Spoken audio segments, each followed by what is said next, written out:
Objek wisata alam Taman Bukit Sulap Kota Lubuk Linggau ramai didatangi warga di libur Lebaran. Hal ini terlihat sejumlah warga baik yang berasal dari dalam kota Lubuk Linggau maupun dari luar kota tampak menikmati wisata alam di kaki Bukit Sulap dengan berfoto berlatar belakang Bukit Sulap. Beberapa pengunjung mengaku wisata alam Taman Bukit Sulap ini memang menjadi salah satu destinasi favorit untuk mengisi liburan Lebaran. Wisata alam Taman Bukit Sulap selalu ramai dikunjungi warga karena menawarkan keindahan alam, khususnya kawasan hutan yang masuk dalam Taman Nasional Kehutanan Sebelat. Selain itu, dari ketinggian di kaki Bukit Sulap, pengunjung dapat melihat pusat kota Lubuk Linggau.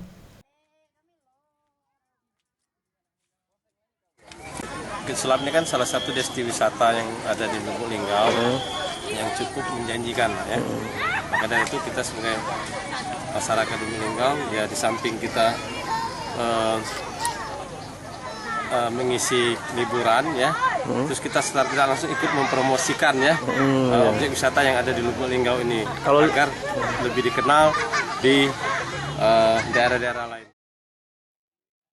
Sementara itu, Hendra, petugas pengelola wisata Taman Bukit Sulap mengatakan, kawasan objek wisata Bukit Sulap di musim liburan mulai cukup ramai dikunjungi warga baik warga lokal maupun warga dari luar kota, yakni dari kota Jambi, Palembang, Bengkulu maupun kota Jakarta.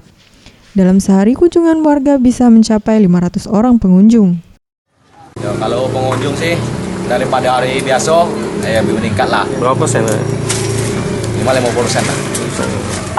Paling sekitar dalam lingkungan Sumsel Bay paling adalah yang pengunjung mungkin dari Plat BH, mungkin ada dari Jambi lah, Jambi, Bengkulu. Tim Liputan Sriwijaya TV.